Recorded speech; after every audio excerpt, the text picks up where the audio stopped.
तो class 10th student, स्वागत है एक बार फिर से मेरे चैनल बाबा मैथ्स वाला में। और आज जो है एक और बेहतरीन लेक्चर के साथ हम प्रेजेंट हुए हैं और ये आपका real number class 10th real number का चैप्टर 1 का सेकेंड पार्ट है।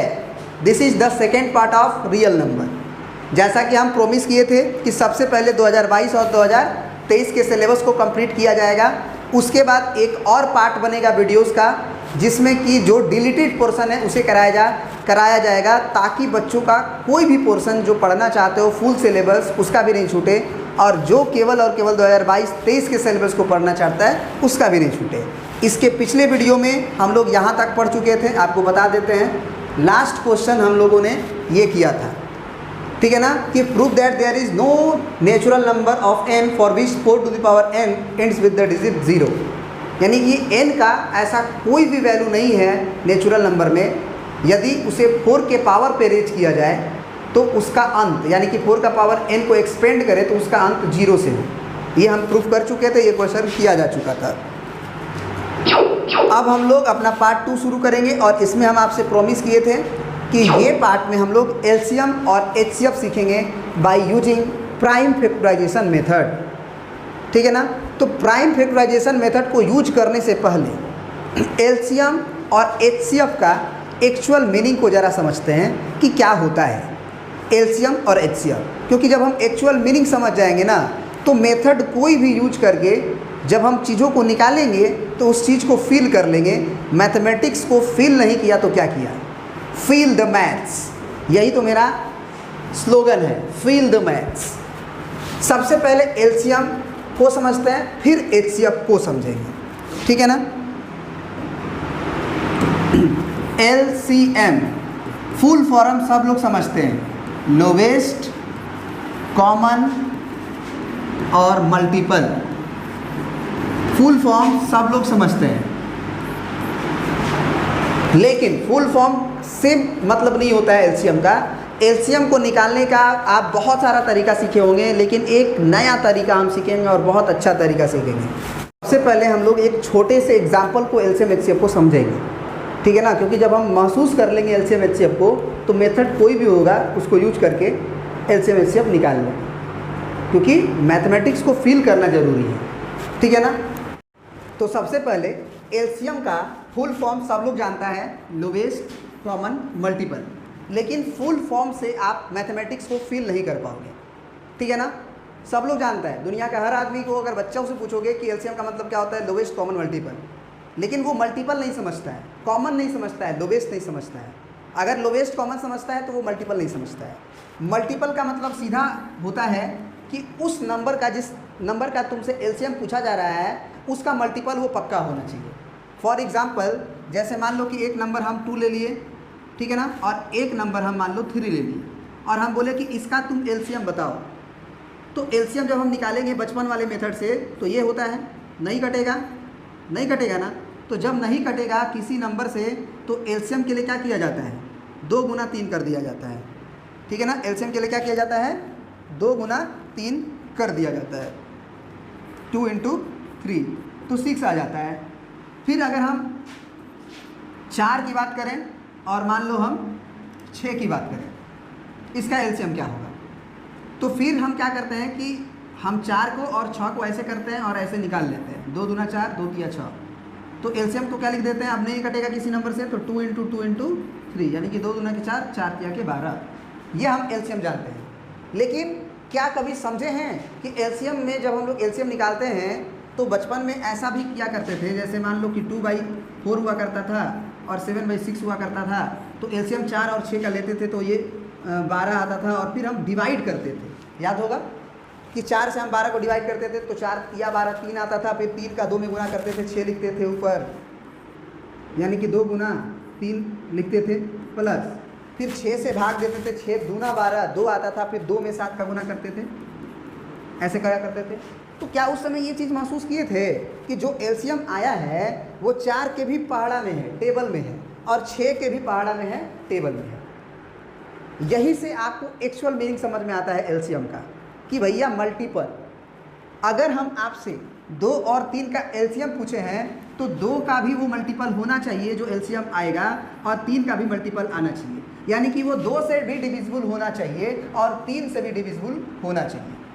तो 2 का टेबल लिखते जाओ, दूसरा मेथड सीखो एलसीएम निकालने का। 2 का टेबल लिखते जाओ, 2 दूना 2 लिख दिए, 2 के बाद हम लोग क्या लिखेंगे 4, है ना। 2 दूना 4, 2 तिया 6, 2 चौके 8, 2 पच्चे 10, जो इंग्लिश में पढ़ते हैं 3 1 जा 3, 3 2 जा 6, 3 3 जा 9, 3 4 जा 12 एंड सो ऑन। 3 4 जा 12, 3 5 जा 15, 3 6 जा 18, 3 9 जा 21, ऐसे करके सब लिखते हैं कि नहीं लिखते। और फिर 2 का भी टेबल लिखते जाओ, 12 14 16 18 ऐसे करके, ठीक है ना। तो अब ज़रा समझना, एक और तरीका से हम तुम्हें एलसीएम को समझाते हैं, ठीक है ना।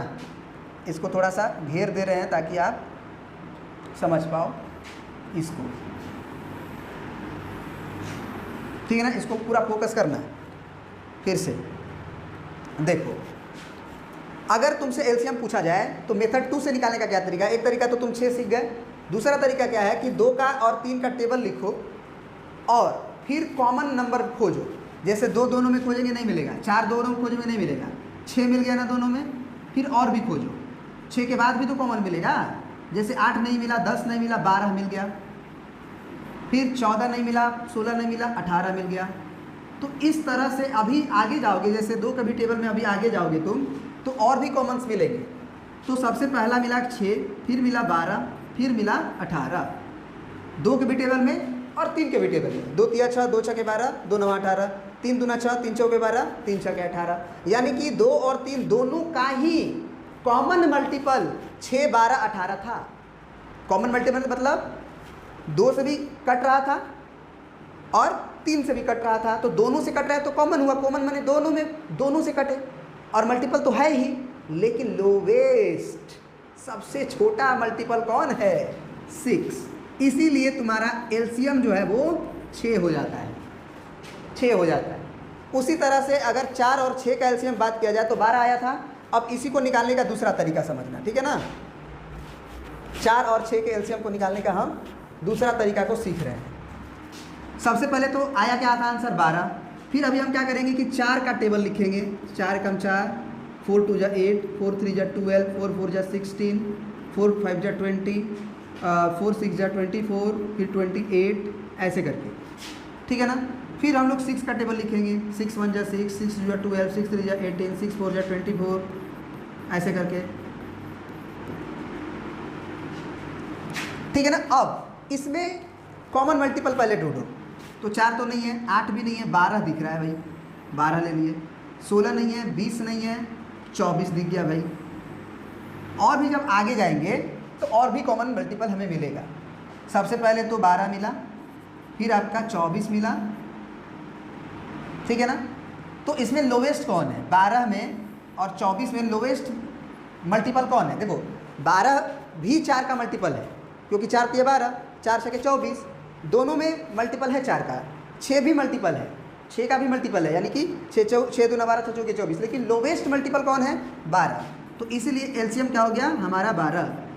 तो एलसीएम का ये मतलब होता है भैया दोनों का टेबल होना चाहिए, यानी कि वो नंबर दोनों से कम तो पक्का नहीं होगा एलसीएम जब निकाला जाएगा तब। यानी कि अगर 4 और 6 का एलसीएम की बात की जाए, सुनना ध्यान से, 4 और 6 के एलसीएम की बात किया जाए तो 4 और 6 जो दो नंबर होंगे, चाहे कोई भी चीज़ का एलसीएम की बात हो, तो उस मतलब वो जो एलसीएम होगा उस पार्टिकुलर नंबर से छोटा नहीं होगा, बड़ा होगा या उसके बराबर हो सकता है। कैसे बराबर हो सकता है समझो। जैसे मान लो 4 है और 8 है, तो एलसीएम इसका 8 हो जाएगा। क्यों? क्योंकि 8 का टेबल अगर हम लिखें तो 8 बन जा 8 और 8 2 जा 16। फिर 4 का टेबल लिखें तो 4 4 दूना 8, तो 8 सबसे पहला कॉमन हमें दिख गया। तो इसीलिए हम कह सकते हैं कि 8 हमारा सबसे कॉमन मल्टीपल है। लेकिन आप सोच के देखो कि 8 से कम पक्का नहीं होगा, दोनों से कम तो पक्का नहीं होगा। कम क्यों नहीं होगा? क्योंकि अगर कम हो जाएगा, बाय द वे सोचो कि अगर हम मान लेते हैं कि जैसे 4 और 6 था, 4 और 6 में हम एलसीएम मान लेते हैं 8 है, तो 8 एलसीएम नहीं होगा। क्यों नहीं होगा? क्योंकि 4 से तो वो कट जाएगा, लेकिन 6 से नहीं कटेगा। सॉरी, ये नहीं लेना चाहिए हमें, क्योंकि वो दोनों से अधिक हो गया है। हमको ऐसा नंबर लेना चाहिए जो दोनों से कम हो, है ना, दोनों से क्या हो, कम हो। तो एक बढ़िया एग्जाम्पल और शानदार एग्जाम्पल लेते हैं। कैसे? एक ले लेते हैं हम मान लो 4 और एक ले लेते हैं हम मान लो कितना 16 ले लेते हैं। तो अगर हम एक नंबर सोचे, जैसे कि मान लो हम 12 सोच लिए, तो हम 12 एलसीएम कभी नहीं बोल सकते हैं। क्यों? क्योंकि वो 16 से कम है, और 16 से कम है तो 16 का टेबल जब हम लिखेंगे तो 16 का 16, 16 दूना 32, 16 या 48, तो भैया मल्टीपल तो 16 से ज़्यादा ही हो सकता है या 16 हो सकता है। 12 एलसीएम तो कभी नहीं होगा। तो एलसीएम में हमेशा याद रखना कि ये जो दो नंबर दिए रहते हैं पार्टिकुलर, उन दोनों नंबरों से हमारा एलसीएम कभी कम नहीं हो सकता है। क्या कि दोनों के टेबल में लाई करता है। तो अब एलसीएम निकालने का फटाफट एक दूसरा मेथड समझ लेते हैं, और उसके बाद प्राइम फैक्टराइजेशन से भी हम लोग समझेंगे। अभी तो हम लोग हेडिंग डाले थे meaning of LCM. Meaning of LCM, LCM का मीनिंग क्या है? अब सुनो फटाफट हम लोग एक आध एलसीएम का क्वेश्चन लेते हैं। जैसे मान लो 2 है और मान लो 5 है। अगर एलसीएम निकालना है दोनों का, तो तुम्हें क्या करना कि जो बड़ा है ना इसमें से उसका टेबल लिखो। 5 का 5, 5 दूना 10। आप पहले वाला का टेबल ढूंढते जाओ, बड़ा वाला का टेबल लिखो और छोटे वाला का टेबल खोजो कि पहले मिलान कौन हो रहा है। जैसे 5 का 5, 2 के टेबल में 5 नहीं था, फिर 5 दूना 10, तो 2 के टेबल में 10 था, तो एलसीएम 10 हो गया। एलसीएम क्या हो गया तुम्हारा? 10 हो गया। अब मान लो हम एक नंबर ले लिए 2 और एक नंबर ले लिए हम मान के चलो, या 3 ले लेते हैं और एक नंबर ले लेते हैं हम 12। तो 12 का टेबल लिखेंगे, 12 एकम 12, 12 दूना 24। आज जो छोटा वाला है ना उसका टेबल ढूंढेंगे, तो 3 चौके 12 पहले ही मिल गया, 3 आठे 24 भी मिल गया, लेकिन 12 पहले मिला, तो जो पहले मिला वही एलसीएम हो जाएगा। तो 3 और 12 का एलसीएम हमारा 12 हो जाता है। फिर मान लो हम एक नंबर 3 ले लिए और एक नंबर 9 ले लिए, तो 9 तो आसान हो जाएगा। एक काम करते हैं, 4 लेते हैं, 4 और एक ले लेते हैं हम लोग 10, है ना, 4 और 10। अब 10 का टेबल लिखो, 10 का 10, 10 दूना 20। जैसे ही 4 का टेबल उसमें मैच किया, जैसे 4 का टेबल में 10 नहीं आता है, 4 दूना 8, 4 तिया 12 हो जाता है, लेकिन 4 पचे 20 तो मिला, तो 10 का टेबल लिखते जाओ, छोटे वाला जो है उसका टेबल ढूंढते जाओ, जो पहले मिल गया वो एलसीएम होगा। आगे और भी मिलेगा, जैसे 10 दूना 20, 10 या 30, 10 चौके 40, तो 4 के टेबल में 40 भी आता है, 4 दहा में 40, लेकिन सबसे पहले कौन मिला? 20, तो आंसर हो जाएगा 20। तो आई होप कि आप एलसीएम को वास्तव में एज इट इज़ समझ गए। इससे जानते हो बहुत सारा बेहतरीन क्वेश्चन बनाया जाता है एलसीएम से, इसके मीनिंग से। अगर तुम्हारे पास वक्त है ना, प्राइम फैक्टराइजेशन से तो हम लोग सीख ही जाएंगे। अगर तुम्हारे पास वक्त है तो एक क्वेश्चन को समझना, तुम्हारे एनसीईआरटी का ही वो क्वेश्चन है। एलसीएम का एक्चुअल मीनिंग अगर तुम समझ गए हो तो तुम एक क्वेश्चन को समझना जो क्वेश्चन एनसीईआरटी में तुम्हारे है। क्वेश्चन क्या है कि जैसे एक गोल राउंड है ना, जब हमारे पास मार्कर है ही तो हम गरीबों वाला काम क्यों कर रहे हैं? हमारे पास सर्कल बनाने का ऑप्शन है भाई, हम सर्कल बना सकते हैं, तो गरीबों वाला हरकत क्यों करें हम? मान लो हमारे पास ये राउंड है, सर्कल है हमारे पास, इसको ऐसे कर देते हैं और फिर हम इसको फिल भी कर देते हैं अपने इस रंग से। ये हमारे पास सर्कल है। मान लो ये हमारे पास फील्ड है, ऐसा बहुत बड़ा सा एक फील्ड है हमारे पास, और 2 लड़कियां हैं, या एक लड़का है एक लड़की है। एक मान लो एक रवि नाम का लड़का है और क्या कर देते हैं, गुड़िया नाम की एक लड़की है। रवि और गुड़िया दोनों यहाँ से दौड़ना शुरू करते हैं। ये रवि हो गया और ये गुड़िया हो गई। रवि और गुड़िया दोनों एक ही टाइम पे दौड़ना शुरू करते हैं। रवि को, है ना, रवि को हम रेड रंग से कर देते हैं। रवि को एक पूरा चक्कर लगाने में, वापस यहाँ पे आने में लगता है मान लो क्या लगता है, 3 मिनट लगता है। जबकि गुड़िया को उसी को चक्कर मारने में, गुड़िया को हम लोग वाइट रंग से किए थे, है ना, गुड़िया को एक चक्कर लगाने में इसी राउंड का हम मान लेते हैं कि गुड़िया को लगता है 4 मिनट। क्या लगता है? 4 मिनट। गुड़िया को 1 मिनट अधिक लग जाता है। लड़की है ना, थोड़ा धीरे दौड़ती है, या समझ सकते हो लड़की है। तो एक ही साथ दौड़ना शुरू किया, ठीक है ना, एक ही साथ। दोबारा उसी पॉइंट पे मुलाकात क्या मिनट बाद होगा? दोबारा उसी जगह पे जहाँ से वो दोनों एक साथ दौड़ना शुरू किया था, क्योंकि एक साथ नहीं दौड़ पाएगा ना। ये अगर 3 मिनट में ही राउंड कर ले रहा है और इसको लग रहा है गुड़िया को 4 मिनट, तो ये पहले ही रह जाएगी, क्योंकि उसको ज़्यादा समय लग रहा है वहाँ पहुँचने में, और रवि जो है उसको 3 मिनट में ही पूरा कर लेता है, तो वो आ जाएगा। तो ऐसा हो सकता है कि रवि जब दौड़ रहा था तो वो 3 मिनट करके वो राउंड आता जाए, और गुड़िया जो दौड़ रही है वो 4 मिनट के बाद फिर वहाँ पे आ रही है, तो गुड़िया धीरे धीरे दौड़ रही है, तो धीरे धीरे दौड़ रही है, तो ये धीरे धीरे दोबारा मुलाकात हो सकती है, क्योंकि धीरे धीरे दौड़ रही है ना। एक बार जब वो आएगी यहाँ पे तो हो सकता है कि रवि उस पर भी आ जाए, तो दोबारा कब मिलन होगा। तो ज़रा समझना कि जो हमारे पास कौन थी, गुड़िया, गुड़िया क्या मिनट पे आएगी, सॉरी रवि के लिए हम लोग रेड पेन यूज करेंगे। रवि के लिए कितना अंतराल पे आता रहेगा, वो 3 मिनट पे आएगा, एक राउंड मार लेगा, फिर 6 मिनट होगा तो फिर वही जगह पे वो मिलेगा, क्योंकि 3 मिनट पे वो राउंड पूरा कर ले रहा है। फिर 9 मिनट पे वो वहीं पे आके मिलेगा, क्योंकि हर 3 मिनट पे वो आ जाएगा, एक राउंड करने में 3 मिनट लगता है। फिर 12 मिनट पे आ जाएगा, फिर 3 3 3 चौके 12, 3 5 15 मिनट पे आएगा, फिर 3 6 18 मिनट पे आएगा। अब आ जाते हैं किस पे हम लोग, गुड़िया पे। तो गुड़िया हमारी 4 मिनट पे आएगी, पहला 3 मिनट पे आया, फिर वो गुड़िया जो है 4 मिनट पे आएगी, फिर 8 मिनट पे, फिर 4 या 12 मिनट पे। ज़रा सोच के देखो, 4 चौके 16, 4 5 20, 4 6 24 ऐसे, और 4 6 24, और रेड वाला और एक काम कर लेते हैं 18 के बाद 3 7 21, 3 8 24। ज़रा सोच के देखो जो हम समझाने का कोशिश कर रहे हैं। रवि और गुड़िया दोनों इसी अंतराल पे इस जगह पे आया करेंगे, तो ज़रा सोचो कि 12 मिनट पे क्या दोनों एक ही जगह नहीं होगा। रवि 3 चौके 12, 4 राउंड मारा होगा, रवि 4 राउंड मारा होगा, 3 चौके 12, तो चौथा राउंड पे वो यहाँ होगा, जबकि गुड़िया उस समय 4 या 12 तीसरे राउंड पे होगी, लेकिन वो वहीं पे होगी, क्योंकि हर 4 मिनट पे गुड़िया यहाँ आ जा रही है। तो दोनों का मिलन कब होगा, तो आंसर हो गया 12 मिनट।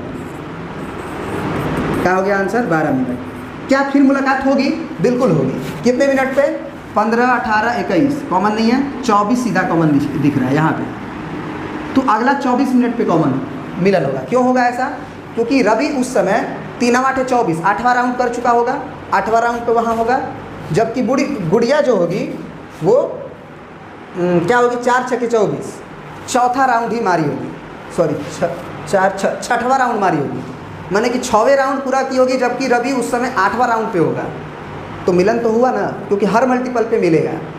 इसी तरह का सेम क्वेश्चन बेल वाला क्वेश्चन में आता है कि घंटी जब बजती है, जैसे ऐसे मान लो, सिंपल सा क्वेश्चन समझो, पहला घड़ी 4 4 मिनट के अंतराल पे बजती है, और दूसरा घड़ी तुम्हारा 5 5 मिनट के अंतराल पे बजती है। तो एक बार एक साथ घड़ी को, मतलब घंटी को बजा दिया गया, दोनों घड़ी को बजा दिया गया, दोनों अलार्म को बजा दिया गया। तो एक जो बजेगी, मतलब अलार्म जो बजेगा वो 4 4 मिनट पे बजेगा, और एक बजेगा 5 5 मिनट पे। तो दोबारा घंटी सेम टाइम में कब बजेगा, तो दोनों का जो मल्टीपल होगा, क्योंकि पहला घड़ी 4 minute 8 minute 12 minute 16 minute 20 minute बजी, दूसरा घड़ी 5 मिनट 10 मिनट 15 मिनट 20 मिनट, तो 20 मिनट पे दोनों एक साथ बज जाएगा। तो इस तरह का क्वेश्चन एलसीएम में बनाया जा सकता है। तो ये काफ़ी डिटेल में हम तुम्हें एलसीएम को समझा दिए, आई होप, ठीक है ना। अब आ जाते हैं एचसीएफ का मतलब समझ लेते हैं। What is the meaning of HCF, ठीक है ना। HCF इसका मतलब होता है हाईएस्ट कॉमन और फैक्टर। हाईएस्ट कॉमन फैक्टर का मतलब ऐसा नंबर, सुनना हमारे बात को एकदम ध्यान से सुनना, ऐसा कॉमन नंबर जो दोनों को डिवाइड कर रहा हो, ऐसा कॉमन नंबर जो दोनों को डिवाइड कर रहा हो, या दोनों में मौजूद हो as a factor. For example, जैसे मान लो हम 4 ले लिए और 8 ले लिए, तो इसका HCF क्या होगा, तो हम सीधा बोलेंगे 4। क्यों, क्योंकि 4 एक ऐसा नंबर है जो इस 4 को भी डिवाइड कर देगा और ये 8 को भी डिवाइड कर देगा। उल्टा है ना। एचसीएफ को ज़रा समझना। एचसीएफ का मतलब ऐसा नंबर बताना है जो दोनों को डिवाइड कर रहा हो, और एलसीएम का मतलब बताना है कि ऐसा नंबर आपको चाहिए जिससे माने जिसे डिवाइड करे 4 से तो कट जाए और 8 से तो कट जाए। यानी कि एलसीएम में हमको 4 से और 8 से डिवाइड करके देखना है कि वो कट जाए, जो एलसीएम आप बता रहे हैं। जैसे 4 और 8 का एलसीएम 8 है, तो 4 दूना 8 और 8 एकम 8। जबकि एचसीएम में क्या है कि ऐसा कॉमन फैक्टर, ऐसा नंबर जो दोनों को डिवाइड करे, यानी कि 4 एक ऐसा नंबर है जो 4 को डिवाइड कर देगा, 4 एक ऐसा नंबर है जो 8 को डिवाइड कर देगा। तो दोनों में बहुत अंतर है। एलसीएम का मतलब था कि वो मल्टीपल हो, 4 का भी 8 का भी, मतलब 4 से भी कट जाए 8 से भी कट जाए। और हाईएस्ट कॉमन फैक्टर का मतलब है कि ऐसा फैक्टर, ऐसा नंबर जो 4 को भी भाग लगा दे, काट दे, और 8 को भी काट दे एक साथ, और वो मैक्सिमम हो। वो क्या हो? मैक्सिमम हो, हाईएस्ट हो, है ना। क्या हो? हाईएस्ट हो। जैसे कि इन दोनों को 2 भी काटेगा, 2 से भी ये दोनों डिवाइड हो जाएंगे। 2 दूना 4, 2 चौके 8। 4 से भी ये डिवाइड हो जाएगा, 4 एकम 4, 4 दूना 8। लेकिन 4 से बड़ी संख्या अगर ले लोगे, जैसे मान लो 8 ले लिए, तो 8 से 4 डिवाइड थोड़ी कर पाओगे। बात समझे? 8 से जो एचसीएफ होता है उससे डिवाइड करना होता है इन दोनों नंबरों को, और वो दोनों नंबर पूरी तरह से कट जाना चाहिए। जबकि एलसीएम में क्या है कि जो एलसीएम रहेगा उस नंबर को डिवाइड करना है इन दोनों नंबरों से। दोनों में अंतर है। एलसीएम का मतलब जो नंबर आएगा उस नंबर को डिवाइड करना है 4 से और 8 से। जबकि एचसीएफ में क्या है कि ऐसा नंबर जिससे डिवाइड करना है 4 को 8 को, और वो डिवाइड कर दे पूरी तरह से, और वो मैक्सिमम भी हो। ऐसा नहीं है कि 2 भी डिवाइड तो कर ही रहा है, लेकिन मैक्सिमम नहीं ना है। 4 मैक्सिमम था, अधिक से अधिक था। समझ में आ रहा है? तो एचसीएफ का भी मतलब आप तुम लोग समझ गए होंगे।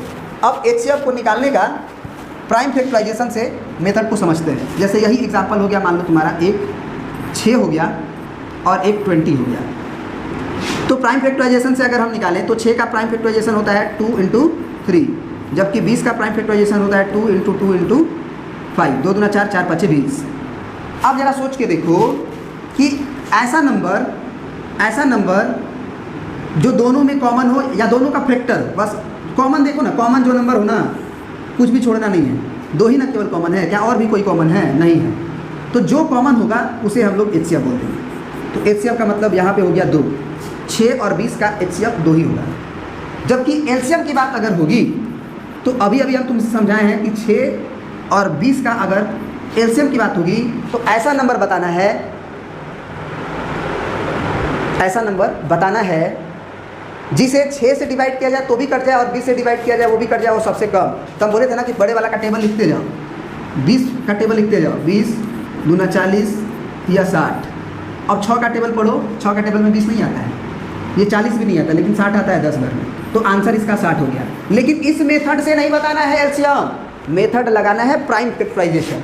तो मीनिंग समझ गए, फील आ गया। अब एलसीएम को हम लोग मेथड प्राइम फैक्टराइजेशन से निकालने के लिए उसको रट लेंगे इन द सेंस कि कैसे काम करते हैं। प्राइम फैक्टराइजेशन से एलसीएम निकालते समय वो पैटर्न को पकड़ लेंगे, याद कर लेंगे। वो पैटर्न क्या है जरा समझिएगा। आंसर तो हमारा 60 है। पैटर्न क्या देखो, 6 का प्राइम फैक्टराइजेशन लिखोगे 2 × 3, बढ़िया। अब 20 का प्राइम फैक्टराइजेशन लिखो, 20 का प्राइम फैक्टराइजेशन लिखो 2 × 2 × 5। 2 दूना 4 5 20। एलसीएम में क्या करना, सुनना ध्यान से, एकदम ध्यान से सुनना। एलसीएम में क्या करना कि सबसे पहले जो कॉमन है उसे लिख लो, एक बार केवल। जो कॉमन है उसे लिख लो, लिख लिए ना। उसके बाद जो कॉमन नहीं है उसे भी लिख लो, जो कॉमन है उसे भी लिख लो, और जो कॉमन नहीं है उसे भी लिख लो। तो ये 2 कॉमन था, लिख लिए। अब 3 कॉमन नहीं है वो भी लिख लिए, ये 2 कॉमन नहीं है वो भी लिख लिए, 5 कॉमन नहीं है वो भी लिख लिए। मतलब ये कि जो कॉमन है उसे 2 बार मत लिखो। जैसे यहाँ पे 2 और 2 2 बार था ऊपर नीचे, तो 2 बार 2 मत लिखो, केवल 1 बार लिखो। और जो कॉमन नहीं है उसे भी लिख लो। तो 3 हो गया, 2 हो गया, 5 हो गया। अब इसको गुना करके देखो, 3 दूना 6, 6 दूना 12, 12 5 60। आंसर हो गया। है ना बेहतरीन तरीका प्राइम फैक्टराइजेशन से एलसीएम निकालने का। जो सबसे पहले कॉमन है उसे लिख लो, और जो कॉमन नहीं है उसे भी लिख लो। तो ये आप समझ गए दोनों मेथड से। एक महत्वपूर्ण बात कि अगर हम एचसीएफ पूछे हैं 6 का और 20 का, तो वो आया हुआ है हमारा 2, और हम आपसे एलसीएम पूछे हैं दोनों का, एलसीएम 6 का और 20 का, तो आया है 60। अब एक महत्वपूर्ण बात क्या है कि जो दो नंबर दिए गए थे, एक फार्मूला यहाँ से आप जरूर महसूस करोगे कि 2 को और 60 को अगर हम गुना करें, 2 को और 60 को यदि हम गुना करें, यानी कि ये कहा जा सकता है कि चलो 2 गुने 60 कर दिए और जो नंबर था वो पकड़ो, नंबर क्या था 6 और 20, ये दोनों बराबर आएंगे। 6 दूना 12 120 और ये 6 दूना 12 120, 20 छक्का 60 और 60 दूना 120, ये बराबर आएंगे। इसका मतलब क्या निकालेंगे, मीनिंग क्या निकालेंगे वो जरूरी है। मीनिंग ये है, ये जरूर याद रखना, product of 2 numbers is equal to LCM, या ऐसे लिख लो, product of LCM and HCF of numbers, product of LCM and HCF of this numbers. मतलब दो नंबरों का गुणनफल, जैसे 6 और 20 दो नंबर था जिसका एचसीएफ एलसीएम निकालना था, उन दोनों नंबरों का गुणनफल यानी कि 6 गुना 20, वो उन्हीं 6 और 20 के एलसीएम और एचसीएफ का गुणनफल किया जाएगा तो आएगा। यानी कि एचसीएफ 2 था और एलसीएम 60 था, ये दोनों बराबर है। 20 छके 120 और 60 दूना 120, ये बराबर है। तो ये हमेशा आप याद रखिएगा। और एक बहुत ही महत्वपूर्ण बात बता रहे हैं, ये केवल 2 ही नंबर के खेल में केस में काम करता है। यानी कि 2 अगर नंबर रहेंगे केवल, तो 2 नंबर का एलसीएम और एचसीएफ उन्हीं दोनों नंबर के प्रोडक्ट के बराबर होता है। अगर 3 नंबर हो जाएगा तो 3 नंबर के खेल में उनका एलसीएम और एचसीएफ का मल्टीप्लिकेशन उन तीनों नंबर के मल्टीप्लिकेशन के बराबर नहीं होता है। ये एग्जाम्पल के थ्रू भी हम लोग समझेंगे, ठीक है ना। आई होप कि ये बात तुम लोग समझ गए होंगे। इस फार्मूला की मदद से हम लोग बहुत सारे क्वेश्चंस को करते हैं। और अगला क्वेश्चन है हमारा, find the LCM and HCF of 90 144। 2 he number का है, अभी निकालते हैं, ठीक है ना। वही मेथड से, प्राइम फैक्टराइजेशन मेथड से। देखो 90 है ना, तो 90 का पहले प्राइम फैक्टराइजेशन को करते हैं। कितने बार है, 45 बार में, फिर 3 से, 3 एकम 3, 3 5 15, फिर 3 से, 3 5 15। यानी कि 90 का जो प्राइम फैक्टराइजेशन आया वो आया 2 × 3 × 3 × 5। फिर अब निकालना है आपको 144 का प्राइम फैक्टराइजेशन। तो पहले 144 को फैक्टराइज करते हैं 2 से, 2 7 14, 2 दूना 4, फिर 2 से 2 3 6, 2 6 12, फिर 2 से 2 कम 2, 2 8 16, फिर 2 से 2 9 18, और फिर 3 से 3 3 9। यानी कि 144 को लिख सकते हैं 2 × 2 × 2। एक काम करते हैं, थोड़ा सा अच्छे से लिखते हैं। ये 3 था, है ना, 2 3 3, यहाँ हो गया 2 × 2 × 2 × 2 × 2 × 3 × 3, ठीक है ना। तो एचसीएफ के लिए क्या बोले थे कि जो कॉमन दिखाई दे केवल उसे लिख लेना। ये 2 कॉमन दिखाई दिया और अगला 2 नहीं है, अब अगला 3 कॉमन दिख रहा है, ये 3 और ये 3। तो ये 3 और ये 3 हम कॉमन के रूप में लिख सकते हैं। अगला 3 भी कॉमन है, तो अगर अगला 3 भी कॉमन है तो हम ये भी कॉमन को छोड़ेंगे नहीं, क्योंकि highest common factor, sorry HCM क्यों लिख दिया भाई, एचसीएफ होता है ना, एचसीएफ। तो जो जितना भी मैक्सिमम कॉमन मिल सके, हाईएस्ट और कॉमन भी और फैक्टर भी, तो ये सारे फैक्टर ही हैं। ये क्या हैं, सारे फैक्टर हैं। तो जब ये सारे फैक्टर हैं तो उसमें से कॉमन फैक्टर्स कौन कौन से हैं, और वो भी सबसे ज़्यादा से ज़्यादा। तो हमारे पास 2 मिला, हमारे पास 2 तो 3 मिला, यानी कि इनका जो एचसीएफ आएगा 3 3 9 दूना 18 आ जाएगा। अब जरा बात करते हैं एलसीएम का। तो एलसीएम में क्या बताए थे हम, पहले तो नंबर को फिर से लिख लेते हैं। 90 का फैक्टराइजेशन हो चुका है 2 × 3 × 3 × 5, और 144 का फैक्टराइजेशन हो गया है 2 × 2 × 2 × 2 × 3 × 3। एलसीएम का मतलब बताए थे कि सबसे पहले जो कॉमन है उसे तो लिखना ही लिखना, और जो बच गया उसमें भी कुछ भी मत छोड़ना, उसे भी लिख देना। तो हो गया हमारे पास सबसे पहले 2 कॉमन, उसे लिख दिए। फिर ये 3 और 2 तो 3 कॉमन था, यानी कि 3 × 3 लिख दिए, जो कॉमन था वो। अब बचा हुआ जो है वो लिख दो, ऊपर में 5 बचा उसे भी लिख दो, नीचे में 1 2 2 3 तो 2 बचा उसे भी लिख दो, ठीक है ना। ये कितना हुआ, 2 दूना 4, 4 दूना 8, 8 5 40 और 3 तिया 9, 9 दूना 18। तो 18 और 40 का गुणनफल 18 चौके 72, 720 है ना। आप मल्टीप्लाई करके देख सकते हो, कैलकुलेटर अगर मेरे पास हो तो कैलकुलेटर के लिए फिर हमको इसको इरेज करना पड़ जाएगा, आप करके देख सकते हो, ठीक है ना। 2 दूना 4, 4 दूना 8, 8 5 40 और 3 तिया 9, 9 दूना के 18 और 18 चौके 72 होता है। तो ये हो गया एलसीएम 720। अब जरा हम इसमें भी चेक करते हैं कि क्या दोनों नंबरों का मल्टीप्लिकेशन उन्हीं दोनों नंबर के एलसीएम और एचसीएफ के मल्टीप्लिकेशन के बराबर आ रहा है कि नहीं। यानी कि हम फार्मूला अगर लिखें तो product of two numbers, two integers लिखे तो और बेहतर है, product of two positive integers, two positive integers, ये बढ़िया है, अच्छे से लिखना चाहिए, is equal to product of, या फिर डायरेक्टली लिख दें LCM into HCF, LCM into HCF. तो दो नंबर क्या थे हमारे पास, 90 थे और 144 थे। इसमें हमको एलसीएम क्या, एचसीएफ क्या है, तो 18 है। एलसीएम पहले है ना, तो 720 लिखो, एचसीएफ कितना है 18, दोनों को मल्टीप्लाई करते हैं तो ये हो गया 9 चौके 36 को 6, ठीक है ना, 9 चौके 36 को 6, 9 चौके 36 और 3 39 और 1 जीरो तो ऐसे ही बढ़ा देते हैं और 9 एकम 9 और 3 12, ये हुआ, ठीक है ना। अब यहाँ पे देखते हैं, 0 गुना हुआ तो 18 गुना के 36 को 6 और हाथ में लगा 3 है ना, और 18 सते 126 और हासिल 3 था 129, बराबर आया ना। तो ये काम करता है दो नंबर के खेल केस में, ठीक है ना। Product of two numbers, two positive integers is equal to LCM into HCF of two numbers. अब जरा अगले क्वेश्चन पे आते हैं। एलसीएम को एक और तरीका से निकालने सीख सकते हो, 144 का टेबल लिखते जाओ और 90 का डूडो, वैसे काफ़ी बड़ा हो जाएगा। आप इस मेथड से भी ज़रा चेक करके देख लेना, 90 × 144 जो बचपन में चेक करते थे, वहाँ से भी एलसीएम 720 ही आएगा, ठीक है ना। आई होप कि ये बातें आप समझ गए हो। अब बढ़ जाते हैं हम अपने नेक्स्ट क्वेश्चन पे, 3 नंबर का। Find the LCM and HCF of 144, 180 and 192 using prime factorisation method. ज़रा इससे निकाला जाए तो प्राइम फैक्टराइजेशन की मदद से 144 का सबसे पहले निकालेंगे हम लोग, अभी निकाले भी थे, कितना बार में 2 7 14 होता है, 2 से 4 2 दूना 4, फिर 2 से 2 तिया 6, 2 एकम 2, सॉरी क्या कर रहे हैं हम, 2 तिया 6 और 2 छके 12, फिर 2 से 18 बार में, फिर 2 से ये 18 था, 2 9 18, फिर 3 तिया 9। तो 144 का जो फैक्टराइजेशन आया वो 2 × 2 × 2 × 2 × 3 × 3 आया।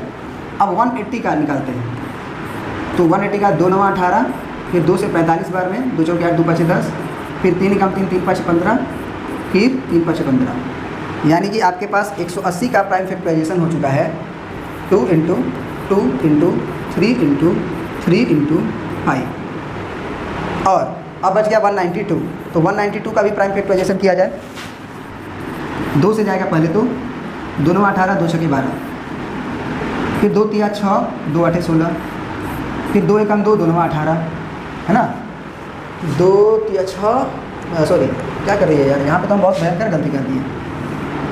90, 2 9 18, 19, 2 छके 12, अब 2 से ले जाएंगे तो 2 चौके 8 होगा, 2 8 16 होगा, फिर 2 दूना 4, 2 चौके 8 होगा, फिर 12 बार में, फिर 6 बार में, फिर 3 बार में, यानी यहाँ पे आया 2 × 2 × 2 × 2, 4 बार है ना, 1 2 3 4 5 6 बार है,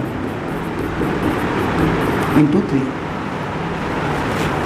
है ना, 2 दूना 4, 2 8, 2 16, ये गलती की है क्या हम, 2 9 18, 2 छके 12, फिर 2 चौके 8, 2 चौके 8, 2 8 16, 2 दूना 4, 2 छके 8, 2 कम 2 दूना 4, 2 छके 12, ठीक है कोई बात नहीं। अब एचसीएफ की जब बारी आएगी तो एचसीएफ में क्या किया जाता है कि जो कॉमन हो केवल उसी को लिखा जाता है, जो कॉमन हो केवल उसी को लिखा जाता है। तो कॉमन क्या है, 1 2 दिख रहा है ना तीनों में, वो लिख लीजिए।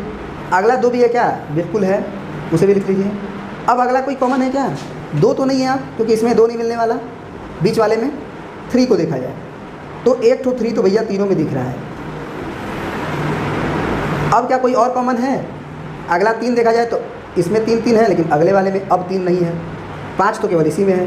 तो HCF जो हैगा वो केवल और केवल 2 × 2 × 3 होगा, यानी 2 दूना 4, 4 तिया के 12 होगा। अब जा रहा आते हैं LCM को। तो LCM में क्या बोले थे, बहुत महत्वपूर्ण बात बोले थे, वो याद रखना। जो सबसे पहले कॉमन है उसे लिख लो, तो कॉमन तो यही दिखाई दे रहा था, तो 2 × 2 × 3 लिख लेना। अब जो कॉमन नहीं दिखे उसे भी लिख देना। ऊपर में क्या नहीं दिखा, ऊपर में क्या नहीं दिखा, तो 2 × 2 × 3 लिख दो सबसे पहले तो 2 ठो 2 लिख दिए हैं एक्स्ट्रा, और 1 ठो 3 भी लिख दिए हैं। तो अगले में 1 ठो 3 था तो वो लिखा चुका है, अगले में अगर 1 और 3 था तो वो लिखा चुका है, क्योंकि हम 1 और 3 लिख चुके हैं। 5 केवल बचा हुआ है, तो अगला 5 भी लिख दिए। अब ये भी जरूर मैच कराना कि 2 ठो 2 तो लिख चुके हैं, 2 ठो 2 एक्स्ट्रा लिखे थे ना जो कॉमन नहीं था, तो अगला 2 इसे इधर मिटा देंगे, इधर मिटा देंगे। बीच वाला में तो सब लिखा ही गया, मैंने कुछ भी छोड़ना नहीं है, कोई अधिक बार भी नहीं लिखना है, ये भी ध्यान रहे। तो 2 को 2 लिख ही चुके थे तो भैया 5 भी लिख चुके हैं, ये वाला दोनों 2 बचा हुआ है, तो ये वाला 2 और भी एक्स्ट्रा हमारा लिखाएगा। This is the LCM। अगर आप समझने की कोशिश करो तो दिस इज़ द LCM, ठीक है ना, कुछ भी छूटना नहीं चाहिए। एक बार और इसको अच्छे से देखते हैं। 144 में 2 कितना था, तो 2 का पावर 4 था, इंटू 3 का पावर 2 था। 180 जो नंबर था उसमें 2 कितना था, 2 था, 3 कितना था, 2 था, और 5 कितना था, 1 था। और 192 जो नंबर था उसमें 2 6 बार था, और इंटू 3 2 बार था, सॉरी 3 1 बार था, 3 जो है वो 1 बार था बस। तो LCM में क्या बताए थे तुम्हें, LCM में क्या बताए थे कि जो मैक्सिमम है पहले वही ले लो, जो कॉमन है वो ले लो, या जो मैक्सिमम कॉमन है वो ले लो। जैसे 2 का पावर 4 भी है, 2 का पावर 2 भी है, और 2 का पावर 6 भी है, तो सब तो लेना ही लेना है, ये तो क्लियर है ना, सब कुछ लेना है, कोई भी एक्स्ट्रा बार नहीं लेना है। तो 2 का पावर 6 तो ले लेना चाहिए, क्योंकि 2 का पावर 4 है, 2 का पावर 2 है, और 2 का पावर 6 है, तो सबसे ज़्यादा तो यही है, तो सबसे ज़्यादा यही ले लिए इंटू में। अब 2 वाला कहानी ख़त्म हो गई, 2 वाला नहीं लेना, क्योंकि 2 वाला में सबसे अधिक वाला ले लिए, तो पूरा का पूरा 2 ले ही लिए। अब 3 में जो लोग जो लेंगे वो सबसे मैक्सिमम लेंगे, तो 3 का पावर 2, 3 का पावर 2, 3 का पावर 1, तो 3 का पावर 2 मैक्सिमम है, वो ले लिए इंटू 3 भी अब हो गया। 3 में भी कुछ छेड़छाड़ नहीं करें, अब 5 बच गया केवल अकेला, तो इंटू 5। ऊपर वाला में देखो तो क्या हमारे पास 2 का पावर 6 है, 1 2 3 4 5 6 है ना। 3 का पावर 2 चाहिए, तो 3 का पावर यहाँ 1 और यहाँ 1, 2 हो गया, इंटू 1 को 5 चाहिए, तो 5 का पावर 1। आंसर वही है, ठीक है ना, आंसर वही है। अब यहाँ पे हम आपसे एक बहुत ही महत्वपूर्ण बात बोले थे कि product of 3 numbers is not equal to product of their LCM and HCM। वो ज़रूर आप चेक करके देखिएगा, ठीक है ना। सबसे पहले कि ये फार्मूला क्यों नहीं होता है इसको ज़रा समझिए, हम नोट करके लिखवा भी देंगे, लेकिन HCM कितना आया है 12, और LCM कितना आया है, तो आप यहाँ पे देखेंगे तो 2 का पावर 6 कितना आता है, 2 दूना 4 दूना 8 दूना 16 दूना 32 दूना 64, 64, या फिर आप ये भी कह सकते हैं 64 और 3 तिया 9, तो 64 गुना 9, 9 बजे 45। आप ये भी कह सकते हो कि 64 गुने 45 ये तुम्हारा LCM था और ये तुम्हारा HCF था। प्रोडक्ट ऑफ दियर नंबर्स का मतलब हो गया कि 144 गुना 180 और गुना कितना हो गया 144 180 और एक था 192, ठीक है ना। अब जरा देखो हम कैलकुलेटर का थोड़ा सा यूज करेंगे।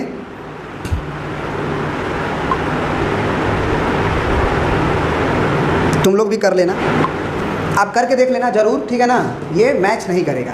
क्वेश्चन एक है, ये नोट जरूर लिखना कि the product of 3 numbers is not equal to the product of their HCF and LCM, है ना, ये नोट आप जरूर लिखोगे।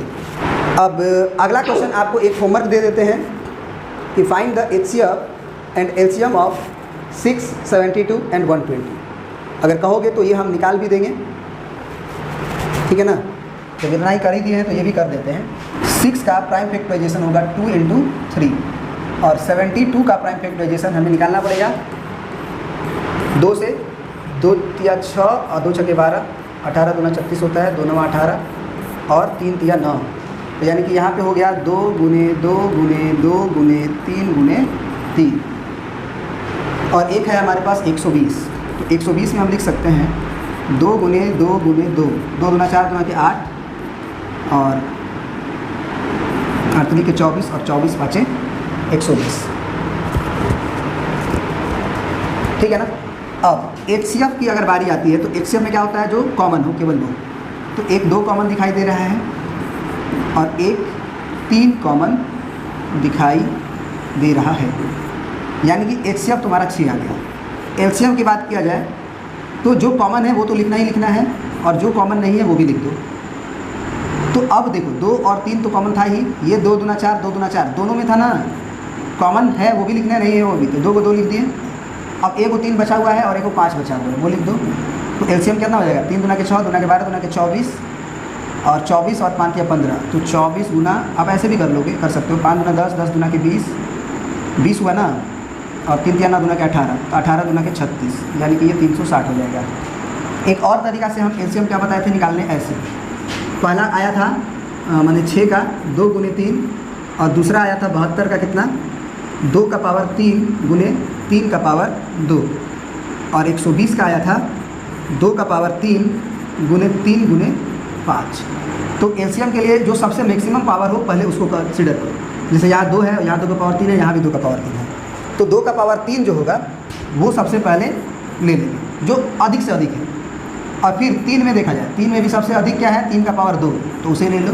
जो बच गया, ऐसा करने से क्या होता है कि जो सब ले लेते हैं अधिक से अधिक बार, कुछ भी छोड़ना नहीं है, जो अधिक बार है वो ले लेना है, पहले ये क्लियर रखो। 2 का पावर 3 है, तो अगर केवल 1 को 2 लेते हैं तो 2 को 2 छूट जाता है, तो छोड़ना तो नहीं है कुछ भी, इसीलिए 2 का पावर 3 ले है ताकि सब 2 ले आ गया। उसी तरह से 3 जो है वो सबसे अधिक बार लेना था, कुछ भी छोड़ना नहीं है, तो 1 देंगे तो 2 को छूट जाता, सॉरी 1 लेते तो 1 को छूट जाता, तो इसीलिए 3 का पावर 2 लिए, तो इस तरह से ये आया। तो ये 2 दूना के 4, दूना के 8 हुआ और गुने 3 तिया के 9, या 8 5 40 कर लो और 3 तिया के 9 कर लो, तो 40 गुना 9, 9 चौके 36, 360 यहाँ से भी आ गया। तो ये 3 नंबर तो साफ दिख रहा है। यहाँ पे हम लोग वो चेक कर सकते हैं कि product of 3 numbers is not equal to the product of their LCM and HCF। कैसे, तो उसको ज़रा चेक कर रहे हैं हम यहाँ पे, वाइट नहीं बल्कि इस पेन से चेक कर रहे हैं। देखना हमारे पास 6 है, इंटू 72 है, इंटू 120 है, ये 3 नंबर्स थे। इनका HCF जब निकाले थे तो 6 आया था और LCM जब निकाले तो 360 आया था। तो ज़रा इसको चेक किया जाए, बराबर नहीं आएगा, देख लेना। ये 0 हुआ, 6 6 के 36, 36 के 18 और 3 21, 2160 आया। इधर देखो 12 6 के 72, 12 6 या 12 6 से इसमें गुना कर लो पहले, 120 को रहने दो, 6 दूना के 12 और 7 6 42 और 1 43 और 1 0 बढ़ा दो और 12 से गुना करो, तो 12 दूना के 24 को 4 हाथ में लगा 2, 12 किया 36 और 2 38 हाथ में लगा 3 और 12 चौके 48 और 3 51, तो कहाँ बराबर आया, नहीं ना आया। तो याद रखना कि 3 नंबर के केस में product of 3 numbers is not equal to product of their HCF and LCM। ठीक है ना। तो ये पूरी तरह से तुम्हारा एक्सरसाइज कंप्लीट हो गया। ये एक्सरसाइज नहीं बल्कि LCM और HCF वाला पार्ट कंप्लीट हो गया। ठीक है ना। और भी NCERT के क्वेश्चंस हम लेंगे। अब अगला जो हमारा पार्ट होगा, पार्ट 3, वो नेक्स्ट वीडियो में पढ़ेंगे और उसमें पढ़ेंगे हम, आपको पहले ही बता देते हैं, √3 is in irrational number, prove that. इसका थ्योरी और कॉन्सेप्ट, सबसे पहला थ्योरी आपका यही है और उसके बाद prove that √2 is an irrational number, फिर ये पढ़ेंगे और फिर आपका ये पढ़ेंगे और इस तरह से हमारा पूरा एक्सरसाइज कंप्लीट हो जाएगा, जो कि 2022-2023 के लिए है रियल नंबर का। थैंक्स फॉर वॉचिंग, इतना महत्वपूर्ण समय देने के लिए। ठीक है ना। दोस्तों के पास ज़रूर वीडियो को शेयर करिएगा, अगर पसंद आए तो लाइक करिएगा और कमेंट जरूर करिएगा अपना अनुभव कि कैसा लग रहा है आपको देखकर, क्योंकि आप कमेंट से हम लोग को थोड़ा सा मोटिवेशन मिलता है आप लोगों के लिए इसी तरह से वीडियो डालने के लिए। ठीक है ना। तो आपका कमेंट बहुत ज़रूरी है हम लोग के लिए। बहुत बहुत धन्यवाद।